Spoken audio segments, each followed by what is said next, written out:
After I won the lottery, my family insisted that I give half of the winnings to my older sister, and I said no. Can you imagine finding out your entire life was a lie? That the people who were supposed to love and protect you would casually, ruthlessly, destroy your one chance at freedom. All because you wouldn't let them steal your dreams? That's exactly what happened to me the day they shredded my winning lottery ticket. I was 7 years old when I first understood what it meant to be invisible in your own home. My sister had just brought home a report card with straight A's, and my parents threw an impromptu celebration. Cake from the bakery, calls to relatives, the whole production. That same week, I got A's and B's. My report card sat on the kitchen counter for 3 days before my mother finally glanced at it and mumbled, "That's fine, honey," without looking up from her phone. I learned early not to expect applause. My sister was 3 years older, and from my earliest memories, she occupied a space in our family that I could never reach. When she made the honor roll, my father would beam, telling anyone who'd listen. When I made the honor roll 2 years later, he'd just nod and say something about keeping it up. It wasn't malicious, not exactly. It was more like I existed in a different category altogether, one that simply didn't warrant the same attention. Our house was comfortable, the kind of middle-class suburban home where nothing was ever quite enough, but nothing was ever truly lacking either. My father worked in insurance, my mother was a dental hygienist. They weren't wealthy, but they weren't struggling. They had dreams for their daughters, though it became painfully clear those dreams had a hierarchy. I remember one evening when I was maybe 10. My sister had just been accepted into some advanced academic program, and my parents were discussing how they'd need to budget for the extra tutoring costs. I mentioned, almost timidly, that I'd won second place in the school science fair. My project on water filtration had taken me weeks. My mother smiled vaguely and asked my sister if she needed new clothes for the program orientation. The conversation moved on. I stared at my plate and felt something harden inside my chest, small and cold. This pattern repeated itself in countless, subtle ways. Piano recitals where they'd take dozens of photos of my sister and maybe 2 of me. Birthday parties where hers always had a theme and a guest list, while mine were quiet family dinners with a grocery store cake. Christmas mornings where her pile of gifts towered over mine. I told myself it didn't matter, that material things weren't important. But children understand fairness in ways adults conveniently forget. Here's what nobody tells you about being the unfavored child. You get to see everything with stark clarity. You notice things, like how my sister's shoulders would visibly tense whenever my parents praised her, how she'd bite her nails raw before big tests, how she'd cry in her room when she got a B+ in chemistry, utterly terrified of disappointing them. I'd hear my mother's voice through the walls, sharp with worry. "You're better than this. What happened?" The pressure on her was immense. I could see that. Every achievement raised the bar higher. Every stumble was analyzed and corrected. While I floated through school with minimal oversight, she lived under a microscope. Sometimes I'd catch my father checking her homework at the kitchen table, his jaw tight with concentration, while my own assignments lay untouched in my backpack. One afternoon, when I was 13, I found my sister sitting on the back porch, staring at nothing. She'd just gotten her driver's license on the first try, something my parents had celebrated with a new car they'd been saving for. I sat down next to her, expecting her to be ecstatic. "You're so lucky," she said quietly, not looking at me. "Lucky how?" I almost laughed. She had everything. You get to be yourself. They don't care what you do. She picked at a loose thread on her jeans. Everything I do matters. Every grade, every choice, every friend. It's exhausting. I wanted to feel sorry for her. Part of me did. But sitting there in my hand-me-down jacket, while she worried about the weight of privilege, I couldn't quite manage it. "Must be nice," I said, a bitter edge to my voice, "to have them care at all." She looked at me then, really looked at me, and something passed between us. Recognition, maybe, or understanding. But then my mother called her inside for dinner, and the moment evaporated. She stood up, brushed off her jeans, and walked away. I stayed on the porch a while longer, watching the sunset over the fence line, feeling that familiar weight settle back onto my shoulders. The years that followed set a pattern I'd come to know intimately. My achievements were expected. Hers were celebrated. My failures were proof of my limitations. Hers were temporary setbacks to be solved with resources and intervention. I learned to survive on scraps of acknowledgement, while she learned to drown in expectations. We were both trapped, I suppose, just in different cages. And I'd be lying if I said I didn't sometimes wonder which was worse, being ignored or being suffocated. But mostly I just wanted them to see me. Really see me. Not as the spare daughter, not as the backup plan, but as someone who mattered on my own terms. I didn't know then that I'd spend the next decade trying to earn what my sister had been given from birth. The simple gift of being noticed. The college acceptance letters arrived the same week, 3 years apart. My sister's acceptance to a prestigious private university was framed and hung in the living room. Mine from a solid state school with a decent engineering program. Got a refrigerator magnet and a comment about how practical my choice was. "We've set aside money for your tuition," my father told my sister over dinner the night she decided. "Full ride, room and board, too. You just focus on your studies." I watched from across the table, fork frozen halfway to my mouth. I'd be starting college in a few months. Surely, they'd saved for me, too, even if it wasn't as much. I waited for him to mention my plans. He didn't. The next morning, I found my mother sorting bills in the kitchen. My hands were shaking when I asked, "So, about my tuition for next year?" "Oh, honey," she didn't look up. "You'll need to apply for scholarships, financial aid. Your father and I talked about it. And with your grades, you should qualify for plenty of help. Your sister's program is quite expensive, you understand." But I stopped. What had I thought? That they'd treat us equally? "You're resourceful," she said. "You'll figure it out." I did figure it out. I applied for every scholarship I could find and scraped together partial funding. For the rest, I took out student loans with interest rates that made my stomach turn. The financial aid officer explained the repayment terms with practiced sympathy. 20 years of payments. I'd be 41 when I finally finished paying for an education my sister got for free. My sister moved into a modern apartment near campus with a roommate whose parents owned a software company. I moved into a cramped dorm with cinder block walls and a window that wouldn't fully open. She posted photos of her campus, manicured lawns, historic buildings, students lounging under oak trees. My campus was functional, efficient, crowded. I loved it anyway, because it was mine. The real difference hit during that first semester. While my sister attended mixers and joined sororities, I got a job at a restaurant called the Riverside Grill. Not for extra spending money, but for survival. I worked the dinner shift 4 nights a week and weekend brunch, taking orders from families who didn't look at me when they spoke, who left 15% tips and thought themselves generous. My classes were at night because those were the only sections that fit around my work schedule.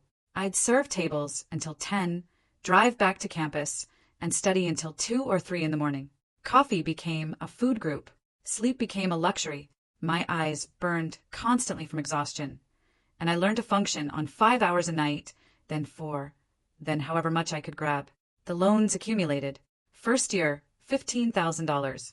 Second year, another $18,000. The numbers piled up like sandbags against a flood. I went home for Thanksgiving our second year. My sister had gained weight. "The dining hall and late-night pizza," she joked. She looked healthy, rested. I'd lost 12 pounds I couldn't afford to lose, and there were permanent shadows under my eyes that no amount of concealer could hide. "You look tired," my mother observed over dinner. "I work 40 hours a week on top of classes," I said flatly. "I'm always tired." "Well, that's character building," my father said dismissively. "Your sister doesn't have time for a job with her course load. It's quite demanding." I was taking engineering classes at night after working a full shift, but I didn't say that. I'd learned that defending myself only made me look defensive. My sister caught me alone later, washing dishes while everyone else watched football. "I know it's not fair," she said quietly. "The money thing." "Then why don't you say something?" I didn't turn around, just kept scrubbing a pan that was already clean. What would I say? I didn't ask for this. You didn't refuse it either. She was quiet for a moment. "You're so independent. Sometimes I wish I could be like that. Make my own way." I finally looked at her. She was wearing a new sweater, expensive looking. Her hair was professionally highlighted. She held a glass of wine our parents had poured her without question, while I was still being treated like a cart horse. "Independence isn't a choice when it's your only option," I said, my voice sharp. "It's just survival dressed up in prettier words." She flinched, and I felt a small, mean satisfaction at finally landing a blow. Then she left, and I was alone again with the dishes and the grim reality that nothing would change. She'd keep accepting everything they gave her, and I'd keep scraping by on nothing, and we'd both pretend this was somehow normal. By junior year, I was running on fumes. My GPA held steady somehow, but socially I was a ghost. No time for clubs, parties, or friends. Just class, work, homework, sleep, repeat. I watched other students having the college experience everyone talks about, and I felt ancient, already old at 23. The loans kept growing. The exhaustion became chronic. And through it all, I told myself I was building something. Independence, resilience, character. But mostly I was just building debt and resentment, one shift and one payment plan at a time. Graduation came and went with the usual disparity. My sister's ceremony 3 years earlier had involved a weekend trip, a nice dinner and a pearl necklace. Mine got a card with $50 and an obligatory, "We're proud of you," that felt hollow. I didn't care anymore. I had my degree, my crushing debt, and a job offer from a mid-sized engineering firm that paid $38,000 a year. It wasn't much, but it was mine. The office was in a converted warehouse downtown, all exposed brick and industrial lighting. I shared a desk cluster with 3 other junior engineers, and for the first time in years, I felt like I could breathe. The work was straightforward at first, reviewing blueprints, running calculations, assisting senior engineers with site visits. I was good at it. Unlike family dynamics, engineering made sense. I'd been there about 4 months when I first met the businessman. His company was renovating an old commercial building into a mixed-use space, and he'd hired our firm for the structural assessment. He was in his early 60s with gray hair and wire-rimmed glasses, the kind of man who listened more than he spoke. During our first site meeting, he asked my opinion on a load-bearing wall issue, and I gave him an honest answer that contradicted my supervisor's initial assessment. My supervisor shot me a dirty look, but the businessman nodded slowly. "Show me your math," he said. I did. He studied my calculations, then turned to my supervisor. "She's right. We'll need to reinforce this differently." After that, he started requesting me specifically for his projects, not the senior engineers me. He'd call the office and ask if I was available for consultations. He'd email questions directly to me, clearly valuing my input. "You're thorough," he told me once. "And you don't just tell me what I want to hear. That's rare." The recognition was oxygen. After years of suffocation, someone saw my work, valued my competence, treated me like I mattered. I found myself working harder on his projects, staying late to double-check calculations, researching better solutions. It wasn't about impressing him. It was about proving to myself that I was worth the effort. My parents, predictably, had different concerns. "You're still living at home," my father said one Sunday morning, ambushing me with coffee and a printed spreadsheet. "We need to discuss your contribution to household expenses." I stared at the numbers. He wanted $400 a month for rent, plus utilities and groceries. "My sister lived here for free when she was starting out," I said carefully. "Your sister was in graduate school," my mother interjected. "That's different. She worked part-time at a boutique for fun. She was establishing herself." My father's tone suggested the discussion was over. "We're not asking for much, just your fair share." Fair share. I'd paid my own way through college while they funded my sister's entire education. I'd worked 40-hour weeks while she pledged sororities. I'd graduated with $38,000 in debt while she graduated debt-free. And now they wanted my fair share. I paid it, not because it was fair, but because I had nowhere else to go yet. My salary barely covered the loan payments, the rent, and basic necessities. Saving for a security deposit would take months, so I stayed in my childhood bedroom, now costing me $400 a month, and felt the resentment crystallize into something harder. My sister, meanwhile, had moved back home after graduating. She was finding herself, which apparently meant working part-time at a boutique and spending the rest of her time on social media, curating what she called her personal brand.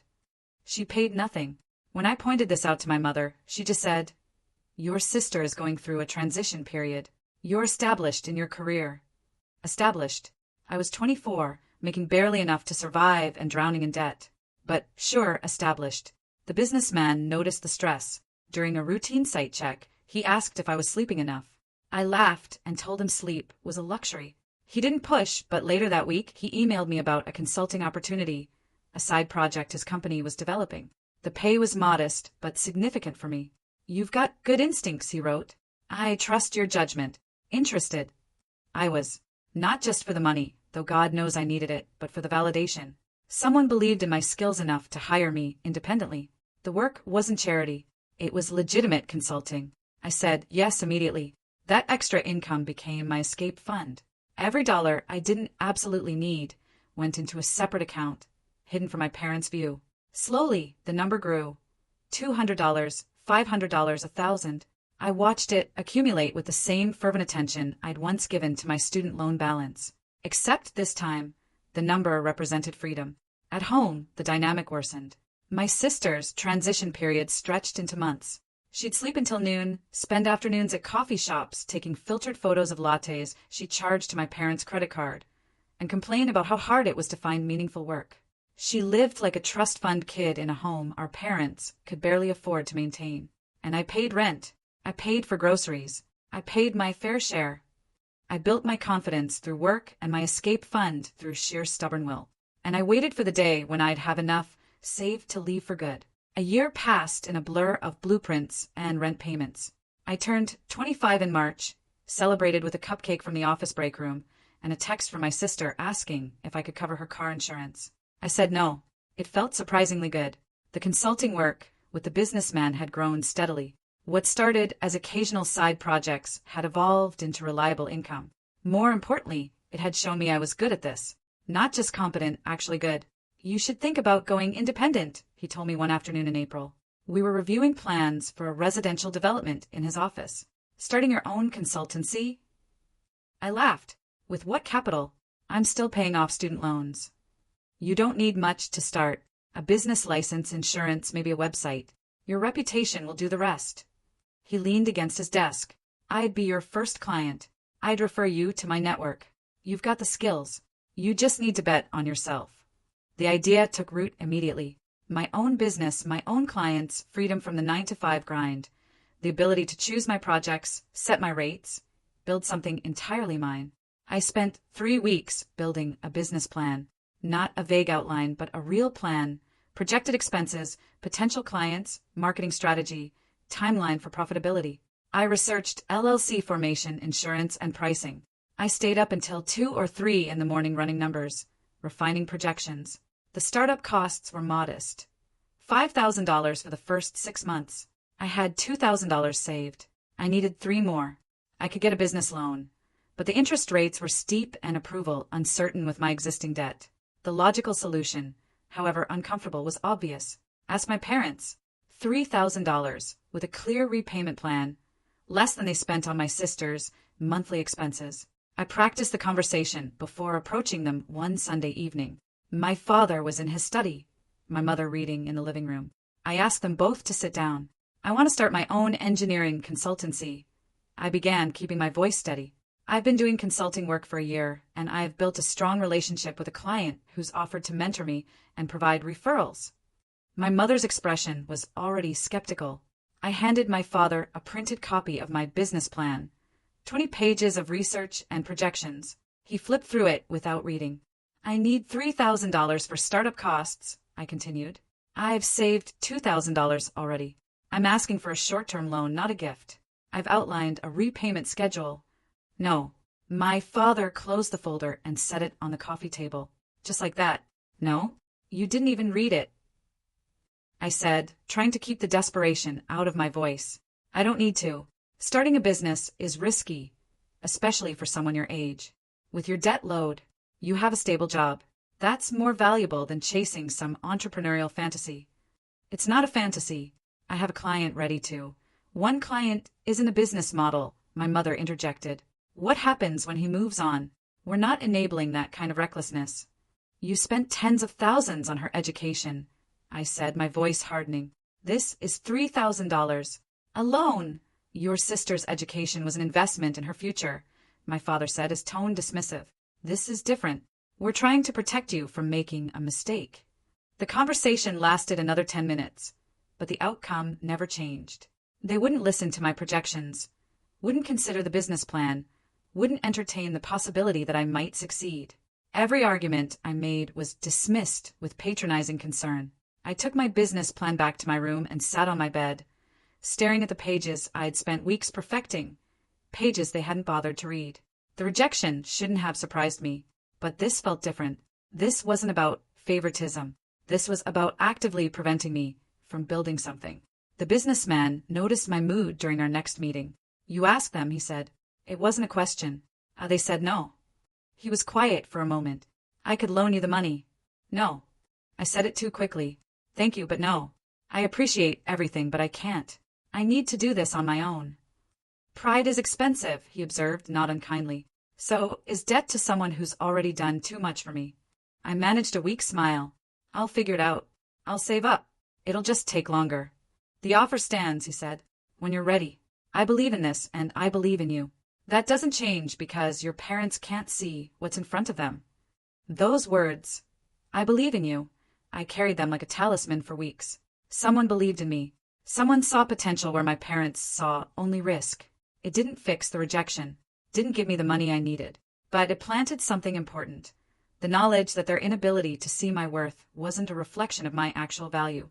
I kept saving. The business plan stayed in my desk drawer, a promise to myself. The escape fund grew slowly. $2,300, then $2,500. Every dollar was progress. Even if it felt glacial, I'd get there eventually. I'd prove them wrong. I just had to be patient. But patience was wearing thin. Something cold and determined was growing in its place. A resolution that when the opportunity came, when I finally had the resources to build my own life, I wouldn't let anyone stop me. Not my parents, not my sister, not anyone. 3 months after they rejected my business loan, my sister announced her big idea over Sunday dinner. She wanted to open a boutique. Urban clothing, trendy accessories, the kind of place where everything was overpriced and Instagram-worthy. I found the perfect location, she said, pulling up photos on her phone. It's in the Arts District, right next to that new coffee shop. The rent is $2,500 a month, but the foot traffic is incredible. I watched my parents' faces, waited for the inevitable questions about her business plan, her market research, her financial projections. Instead, my father said, "How much do you need?" Just like that. No hesitation, no skepticism. "Well," my sister said, beaming, "I'd need about $30,000 for the first 6 months.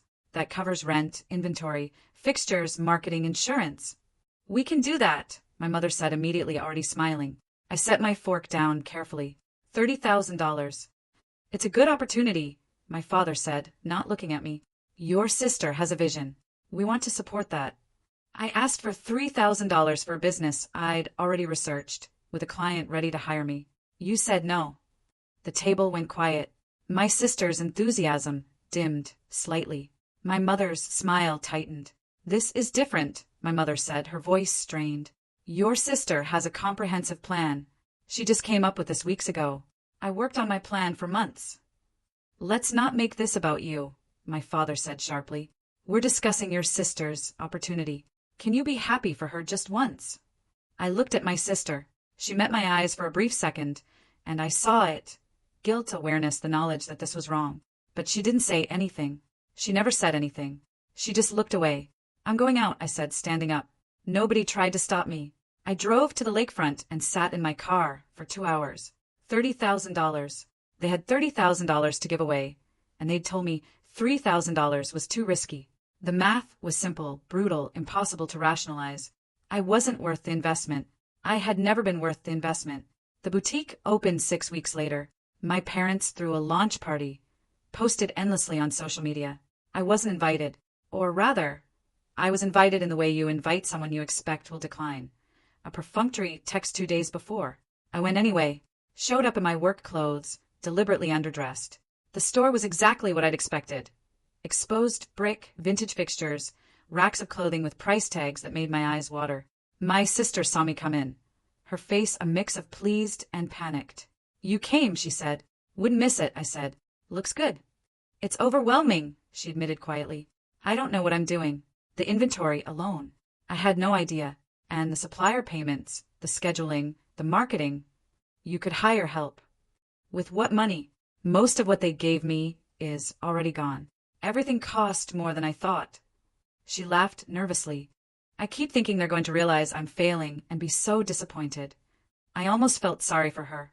Almost. But then I remembered my unread business plan. Remembered working 40-hour weeks through college while she pledged sororities. "You should have planned better," I said. "I know." Her voice was small. Sometimes I feel like no matter what I do, it's never good enough for them." "Must be nice," I said, to fail upward with a $30,000 cushion. She flinched like I'd slapped her. I grabbed a glass of champagne and left. On the drive home, I felt hollow and angry and strangely liberated. I'd stopped pretending to be happy for her. The store struggled from the start. My sister had chosen trendy over timely, aesthetic over practical. Instagram photos looked great, but sales were dismal. The overhead was killing her. Rent, utilities, insurance, unsold inventory. Within 3 months, she was panicking. I'd hear her on the phone with my mother, her voice high and strained. My parents kept floating her money. Another $5,000 here, $3,000 there. Money they'd claimed not to have when I needed it. I watched it happen with detached fascination. This was what they'd chosen to invest in, this failing vanity project. And my sister kept accepting their money, kept taking while the business circled the drain. One night, about 4 months after the opening, she knocked on my door. I was working on a consulting project. "Can we talk?" she asked. "I'm busy. Please." I turned around. She looked exhausted, dark circles under her eyes. "I know you're angry," she started. "I'm not angry," I said, and I meant it. I was past anger. I was somewhere colder. "I just don't care anymore." "That's worse." She sat on my bed without invitation. "I know I should have said something about the money, about everything. I know it's not fair. So say something now. Tell them to help me too." She was quiet for a long moment. "I can't." "You mean you won't?" "I can't," she repeated, tears in her eyes now. "If I push back, if I question anything, you don't understand the pressure. Everything I do is scrutinized." "You have $35,000 of their opinions," I said. "I have $400 a month in rent. We're not the same." She left.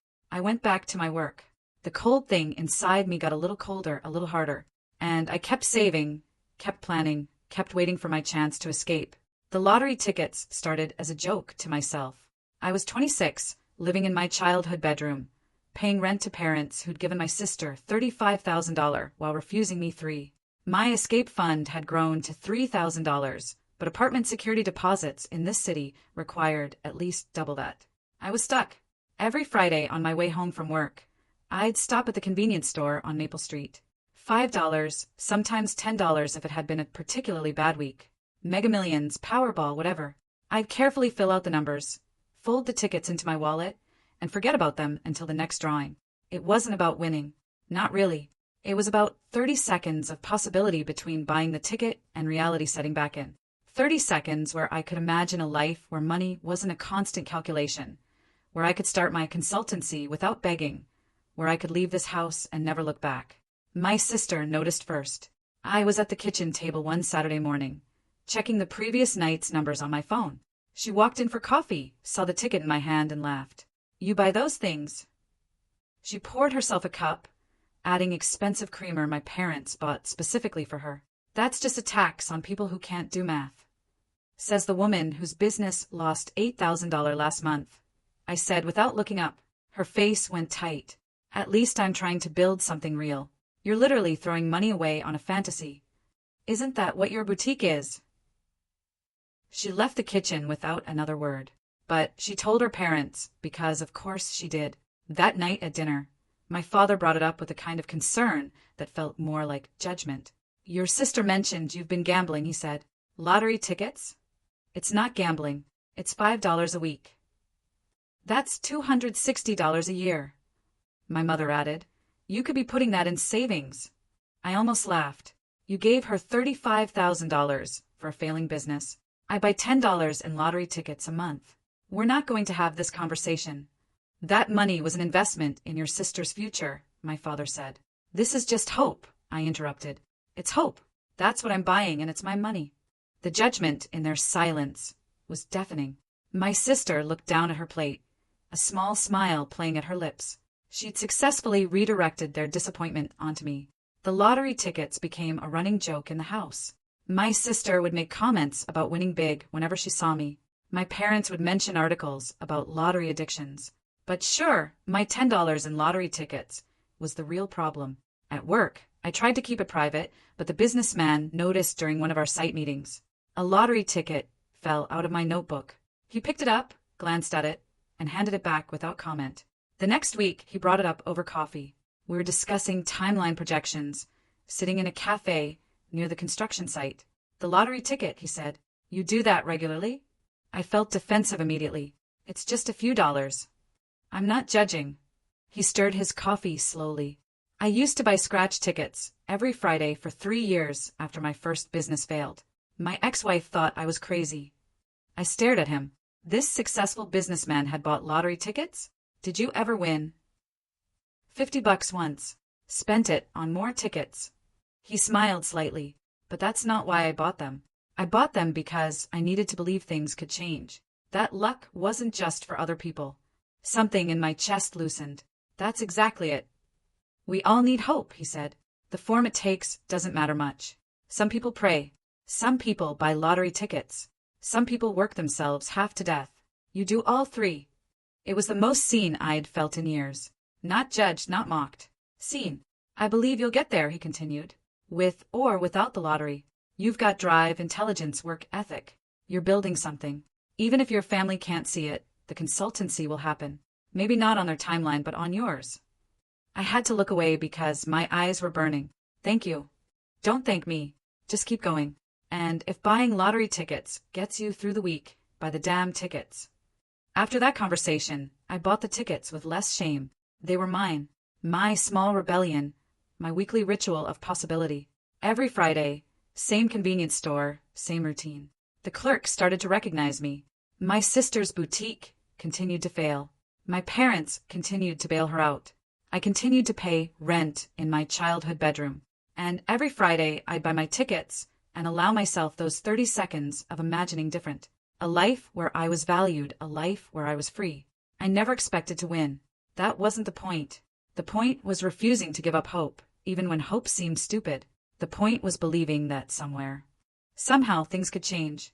I just didn't know it would happen so soon. It was a Friday in late September, unseasonably warm for autumn.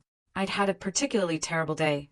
My sister had called during the client meeting, crying about needing money for her lease payment. My mother had texted asking if I could loan her $300 to help out. When I said no, she'd called me selfish. I stopped at the convenience store on Maple Street, like always. The clerk nodded at me. We had developed that wordless familiarity. I filled out a quick pick for Powerball, added $5 for Mega Millions, and barely glanced at the numbers. At home, my sister was in the living room on her laptop, probably updating her boutique's Instagram. My parents were in the kitchen discussing their dwindling retirement account. Conversations that always circled back to how my sister's store would turn around soon. I went to my room, tried to focus on a consulting project, couldn't. The texts from my mother kept coming. Your sister is really struggling. We all need to pull together. It's just $300. Around 8 p.m., I gave up and turned on the TV. The lottery drawing was on. Background noise while I scrolled through job listings. The numbers started appearing, and out of habit, I pulled the Powerball ticket from my wallet. First number matched. Second, third, fourth. My heart started pounding. Fifth number. Sixth. All 6 numbers. Perfect match. $3 million. Asterisk, asterisk. I stared at the TV, then at the ticket, then back. They were already moving on to the next segment. My hands were shaking so badly I almost dropped the ticket. $3 million. My first instinct was to scream, to run downstairs and tell everyone. But something stopped me. Maybe it was the months of being dismissed and mocked. Maybe it was my mother's texts demanding money while sitting on $35,000 they'd given my sister. Maybe it was just self-preservation. I sat there for 10 minutes, just breathing. Then I Googled, what to do if you win the lottery. The advice was consistent. Tell no one. Sign the ticket immediately. Get a lawyer. Keep it secret until you've secured everything. I signed the back of the ticket with a pen I'd used to sign my student loan documents. Then I took photos and uploaded them to 3 different cloud storage accounts. I wasn't taking chances. Saturday morning, I drove to the lottery office downtown. My hands were still shaking. The office was surprisingly mundane. Fluorescent lights, institutional carpet, clerks behind plexiglass. The clerk's eyes widened when I showed her my ticket. Congratulations. We'll need to verify this. 20 minutes of paperwork. Verification. More paperwork. They explained payout options. Lump sum or annuity. I chose lump sum. After taxes, roughly $2 million. The money will be processed and transferred within 2 weeks, the clerk explained. We'll need to take your photo with a ceremonial check for publicity purposes. The ceremonial check. They gave me an oversized cardboard check with $3 million printed across it. It was absurdly large, completely impractical, just for photos and publicity. The actual money would be a bank transfer. I posed for the photos with this ridiculous prop, then drove home with the giant check in my back seat. When I got home, I carried it upstairs carefully. It was too big for my desk drawer, so I slid it behind my dresser out of sight. My sister knocked on my door around noon. "Want to get lunch? I feel like we've been fighting too much lately." I looked at her standing in my doorway. Expensive highlights, designer jeans, probably charged to our parents' credit card, completely oblivious to her privilege. "No," I said, "I'm busy." "Come on, my treat." "Well, Mom gave me her credit card, but still." I said no. She left, offended. Good. I was done performing gratitude for crumbs while she feasted. Sunday dinner was mandatory in our house. One of those family traditions my mother enforced with guilt. I sat at the table, cutting my chicken into precise pieces, while my parents discussed their dwindling savings and my sister complained about a customer who'd returned a dress. "We're going to need to tighten our belts," my father said, looking pointedly at me. "Maybe you could contribute more to household expenses." I looked at him, at my mother, at my sister. They had no idea what was coming. They thought they could keep taking from me, keep dismissing me, keep treating me like I didn't matter. I set down my fork. "I have something to show you," I said. My voice was steady, calm. I went upstairs and retrieved the ceremonial check from behind my dresser. It was awkward to carry, oversized and unwieldy. When I came back down to the dining room, all three of them stared. I held up the check. $3 million, printed in huge letters across cardboard. Impossible to miss. Impossible to dismiss. "I won the lottery," I said. The silence was beautiful. The silence lasted maybe 5 seconds. Then everyone started talking at once. "Oh my God," my sister breathed, standing up. $3 million. "That's incredible," my mother said. "Our daughter won the lottery. We'll need to be smart about this." My father interrupted. "Investments, taxes, financial advisors." I just stood there holding the ridiculous check, watching them.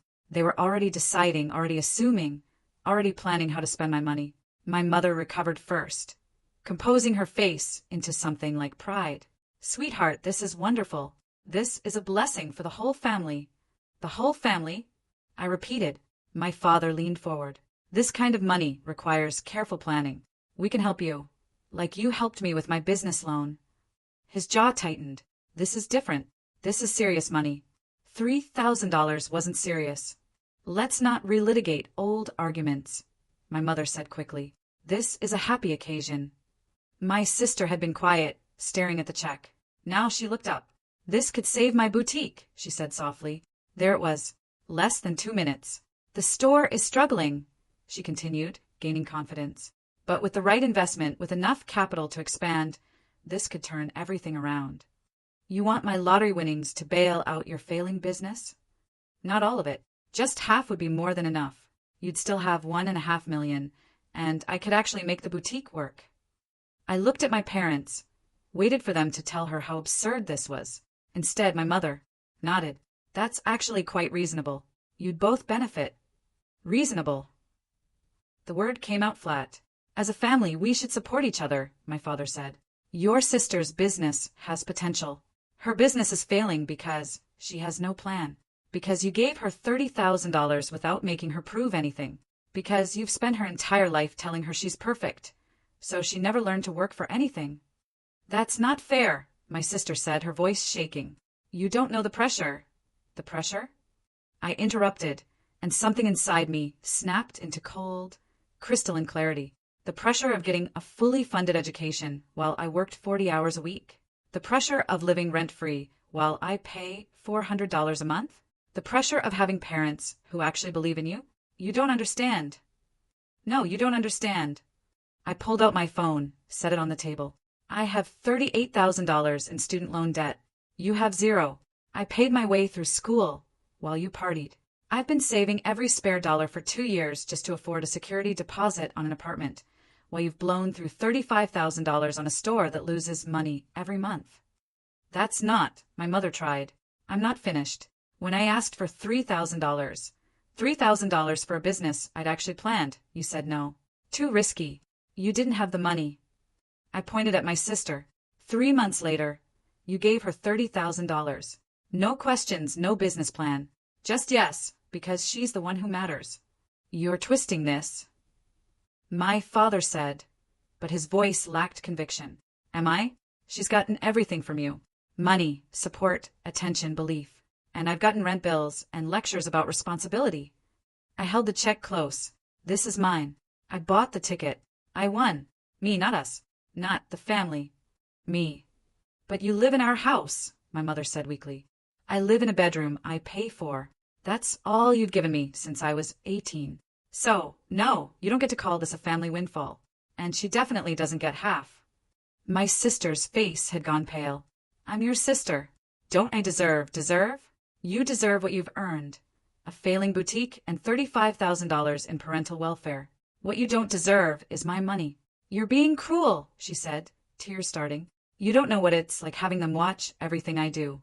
The store failing. It's killing me. They're going to be so disappointed. You know what killed me? Watching them not care. Watching them ignore every achievement. Dismiss every dream. Tell me my business wasn't worth $3,000 while throwing money at yours. You want to talk about pressure? Try having no one believe in you. Try being invisible in your own family.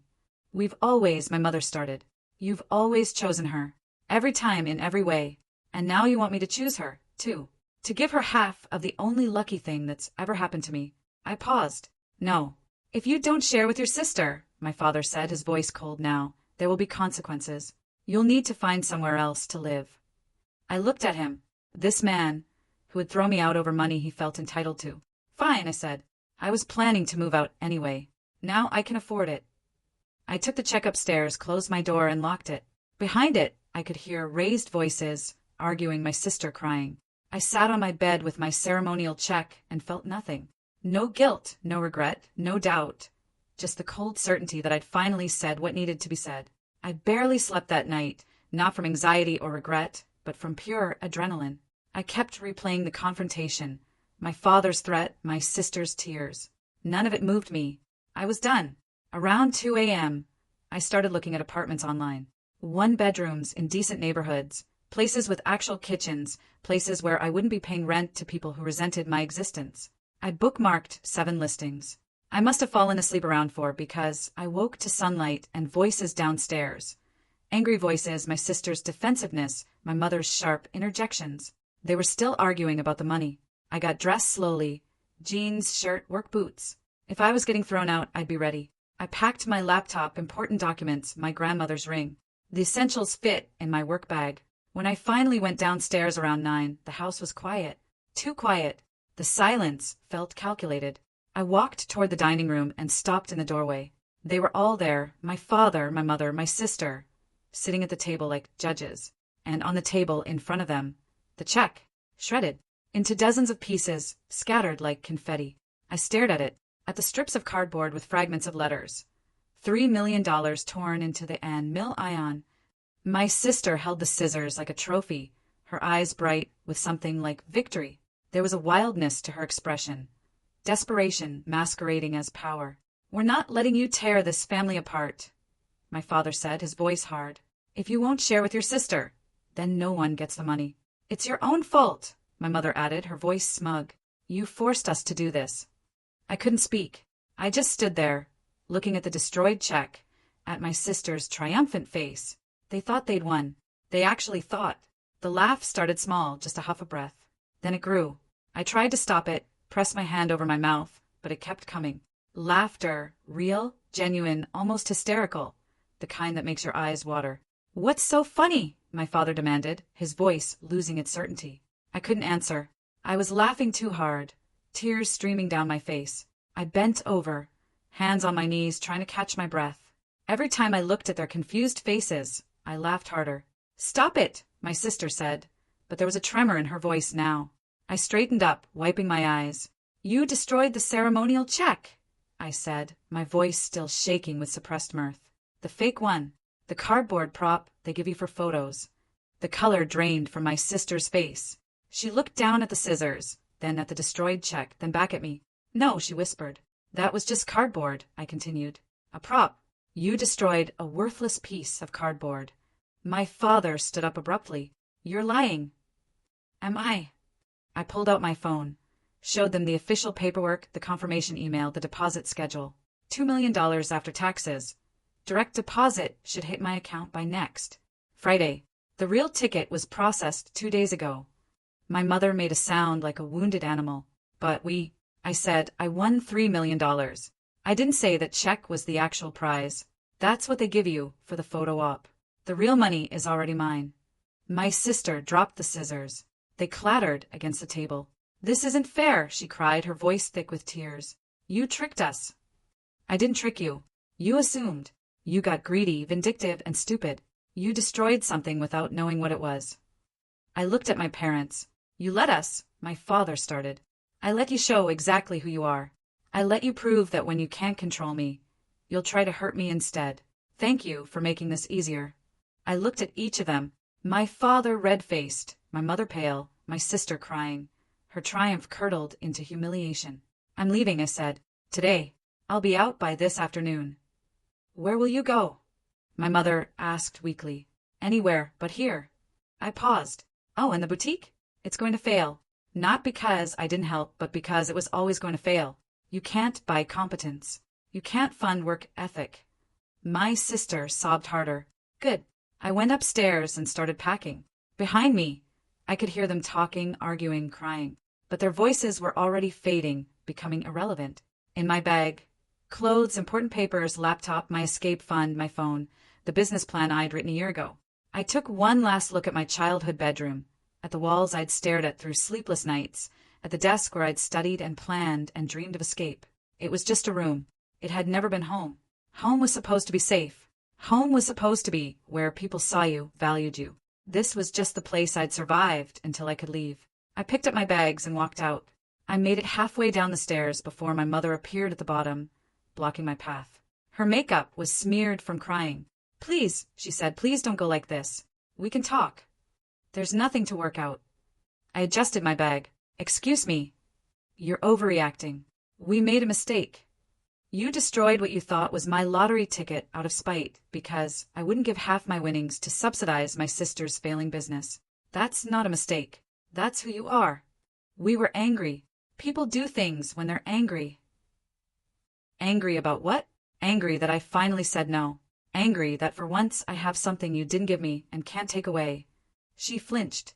We've always loved you. You've loved the version of me that did what you wanted.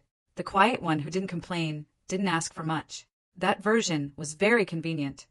My father appeared from the living room. You can't just walk away from family.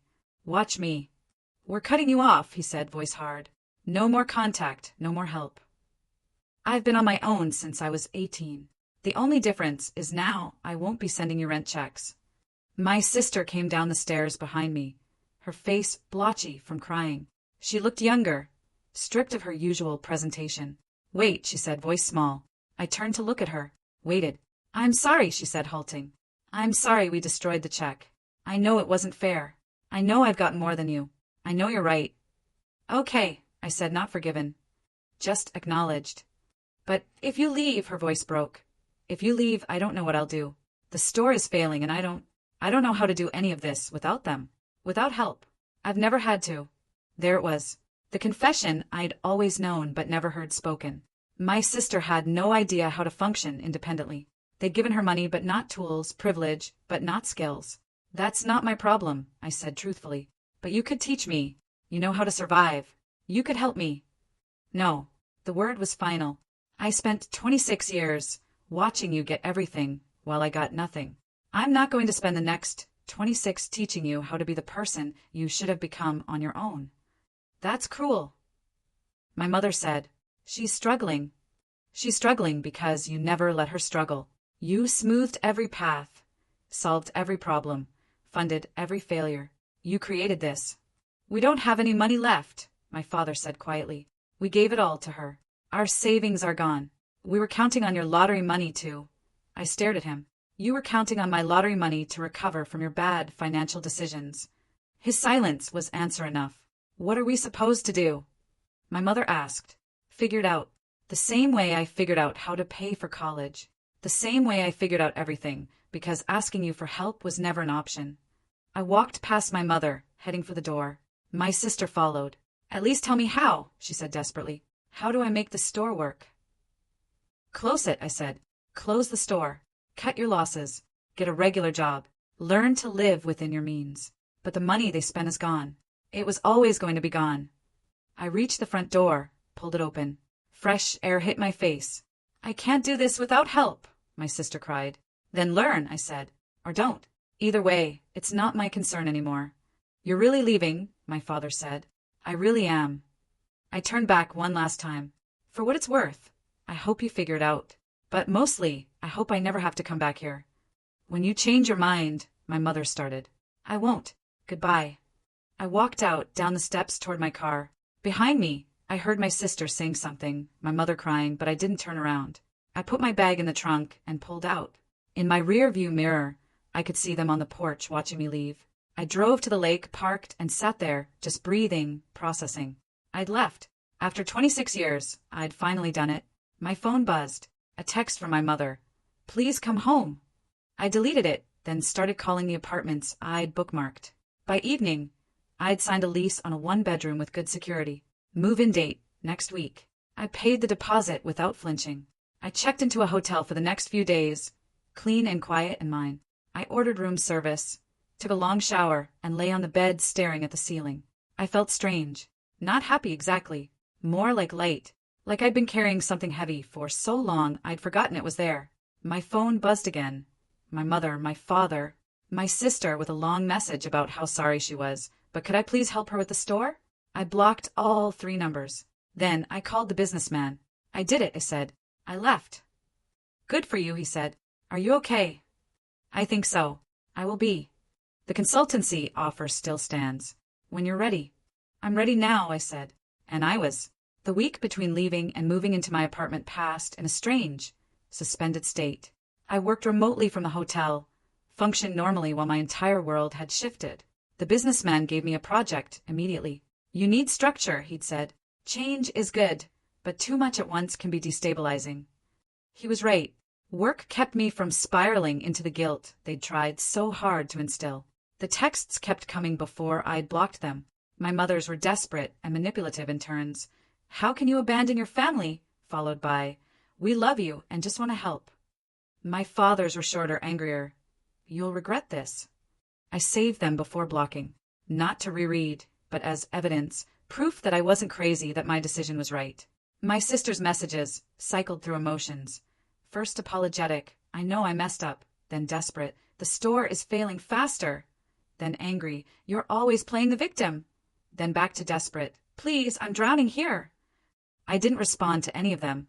I blocked their numbers on the 3rd day. Moving day was simple. Most of my belongings fit in my car in 2 trips. The apartment was on the 4th floor, a corner unit with windows that actually opened and let in real sunlight. Hardwood floors, a functional kitchen, a bathroom that was mine alone. I stood in the empty living room that first day and felt something crack open in my chest. Not breaking, opening. I bought furniture slowly, deliberately. A couch I actually liked. A desk for my home office. A bed frame that didn't squeak. Each one felt like a declaration. This is mine. The lottery money hit my account on schedule. $2 million minus taxes. I contacted a financial advisor immediately. Within a week, I had an investment strategy. Half went into conservative investments, a quarter into savings. The rest was working capital. I paid off my student loans in a single transaction. $38,000 gone in seconds. I watched the balance drop to 0 and cried. Relief tears. The weight I'd carried for 8 years disappeared. 3 weeks after leaving, a new number started calling. I answered once, stupid with hope. It was my sister. Don't hang up. Please just listen. I should have hung up. Instead, I waited. They're blaming me, she said, crying. Mom and Dad, they're saying the boutique failed because I didn't try hard enough, because I refused to learn. They're saying if I'd been more like you. Her voice broke. They're actually saying I should have been more like you. I could believe it. When the golden child fell, someone had to take the blame. They won't help me anymore, she continued. I asked them to cover next month's rent on the store, and they said no. They said, I need to figure it out myself, the way you did. But I don't know how. It wasn't fair when you got everything and I got nothing, I said flatly. But you didn't care then. I was young. I didn't understand. You're 29 years old. You understood. You just didn't care because it benefited you. How did you get this number? I went through Mom's phone. Please, you have to help me. Good. Lose everything. Learn what it feels like. Maybe it'll teach you something. I hung up, blocked that number, too. Then I changed my phone number entirely. He took me to lunch the next day, sensing I needed support. We sat at a quiet restaurant downtown. "How are you really doing?" he asked. "I don't know," I admitted. "I feel guilty, which I know is irrational. I feel relieved. I feel angry that I feel guilty. Family usually is complicated." He looked at me seriously. "For what it's worth, what you did took more courage than most people manage in a lifetime. It doesn't feel courageous. It feels necessary. Those aren't mutually exclusive. You're going to doubt yourself. They programmed you to. But every time you do, remember what they did with that check." I nodded, throat tight. "You're not the villain in this story," he continued. "You never were." We talked about the consultancy after that. Real plans, real timelines. He had 3 clients ready to work with me. Enough to sustain the first 6 months. Not charity. These clients needed expertise I had. For the first time in my life, someone's confidence in me felt earned, rather than conditional. He believed in me because of what I could do. I went home that night to my apartment, my space, my new life. No voices down the hall. No criticism disguised as concern. No comparisons. Just silence. Just peace. Just the possibility of becoming whoever I wanted to be. It was terrifying. It was liberating. It was mine. 6 months passed, then a year. Then it was 2 years since I'd walked out of that house, and the person I'd been that day felt like someone I used to know. The consultancy was thriving. I'd started with 3 clients, and they'd led to others. Word of mouth in the engineering community was powerful. I had a waiting list now. The daughter who wasn't worth a $3,000 loan had a client waiting list.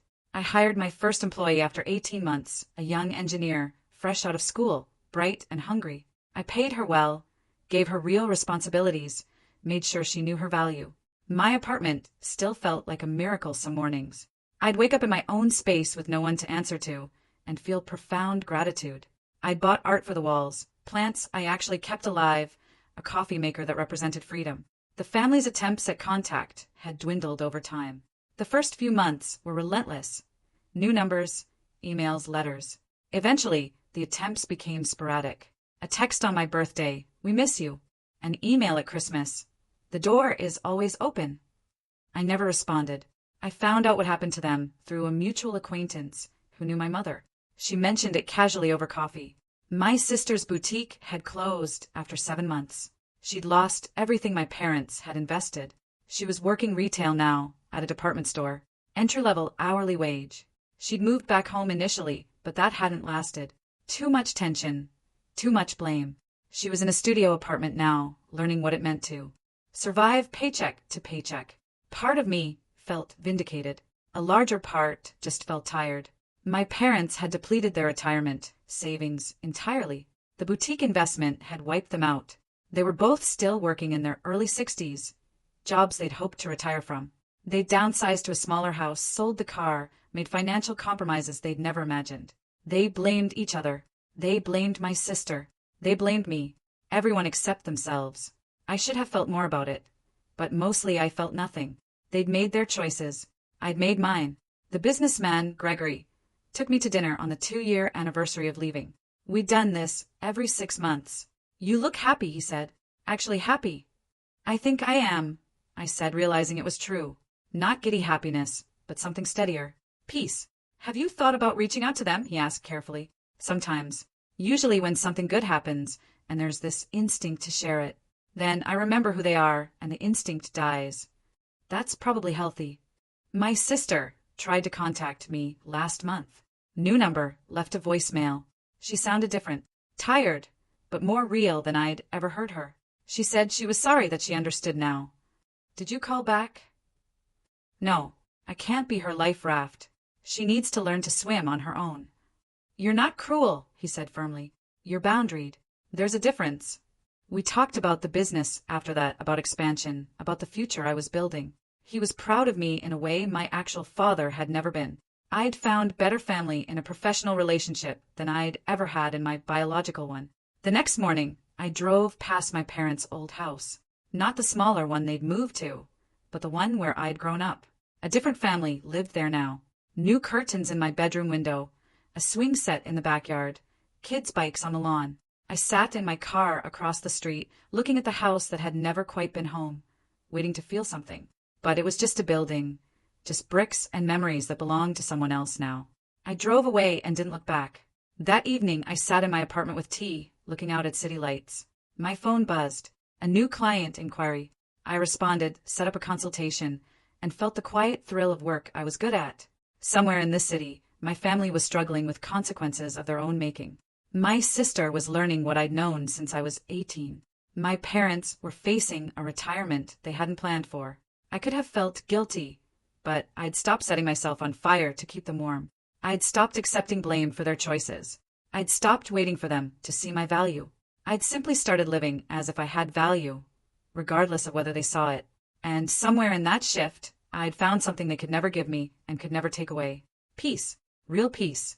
The kind that comes from knowing who you are and being okay with it. The rainstorm of their disappointment no longer touched me. I'd found shelter.